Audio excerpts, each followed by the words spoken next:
حضرت علی رضی اللہ تعالی عنہ نے صفین کی جنگ کے موقع پر ایک بستی میں قیام فرمایا جہاں دور دور تک پانی کا نام و نشان نہ تھا۔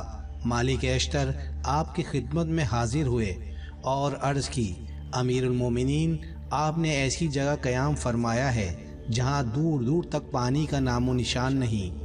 آپ نے اس کے جواب میں فرمایا، اے مالک، ہم عنقریب اسی جگہ سے پانی سے سیراب ہوں گے۔ آپ نے زمین کے ٹکڑے کی طرف اشارہ کیا اور کہا، تم اور تمہارے ساتھی اسی مقام پر ایک گڑھا کھودیں۔ سب نے مل کر ایک گڑھا کھودا۔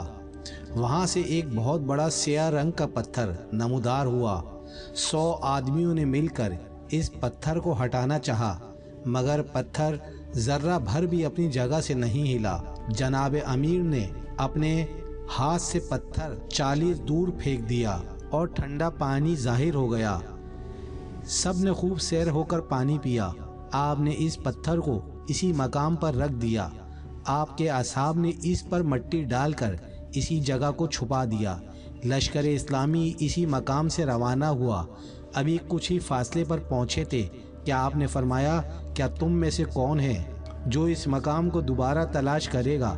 غرض کیا کہ ہم سب پہچان لیں گے، تو واپس چلے گئے، مگر وہاں کوئی بھی اس مقام کو نہ پہچان سکا۔ اسی اثنا میں ایک قریبی گرجے سے ایک راہب آتے ہوئے دکھائی دیا۔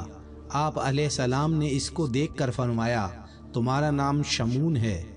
عرض کیا، ہاں میرا یہی نام ہے، مگر یہ نام میں اور میری ماں ہم دونوں ہی صرف جانتے تھے۔ آپ نے فرمایا، اے تم کیا چاہتے ہو؟ تم نے عرض کی کہ اس چشمے کے لیے معلومات چاہتا ہوں۔ آپ نے فرمایا، شمون، اس کا نام راجو ہے، یہ جنت کا چشمہ ہے جس سے 300 انبیاء 13 اوصیاء نے پانی پیا۔ میں آخری وصی ہوں جو اس چشمے سے پانی پی رہا ہوں۔ راہب نے عرض کیا، میں نے کتاب انجیل میں بھی یہی پایا ہے۔ پھر راہب نے یہ دیکھا تو آپ کی خدمت میں کھڑے ہو کر نہایت ہی ادب سے پوچھا، کیا آپ پیغمبر ہیں؟ آپ نے فرمایا نہیں۔ پوچھا، کیا آپ فرشتہ مقرب ہیں؟ فرمایا نہیں۔ پوچھا، تو آپ کون ہیں؟ آپ رضی اللہ تعالیٰ عنہ نے فرمایا، حضرت سیدنا حضرت محمد مصطفیٰ صلی اللہ علیہ وآلہ وسلم کا داماد اور خلیفہ ہوں۔ راہب نے کہا، ہاتھ بڑھائیے تاکہ میں آپ کے ہاتھ پر اسلام قبول کروں۔ آپ نے ہاتھ بڑھایا تو راہب نے کلمہ پڑھا۔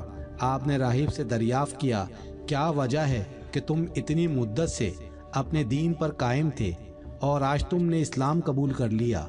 اس نے کہا کہ یہ گرجا اسی ہاتھ پر فتح ہونا تھا جو اس چٹان کو ہٹا کر چشمہ نکالے، اور ہماری کتابوں میں لکھا ہوا ہے کہ اس چٹان کو ہٹانے والا یا تو پیغمبر ہوگا یا پیغمبر کا داماد۔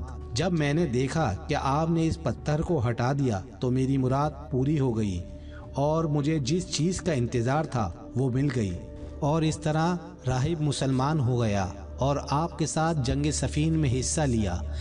آپ کی طرف سے پہلا شہید تھا۔ جب یہ درجہ شہادت پر فائز یاب ہوا تو آپ اپنی سواری سے نیچے اترے تو آپ کی آنکھوں میں آنسو جاری تھے اور فرمایا، یہ شخص قیامت کے روز میرا ساتھی ہوگا۔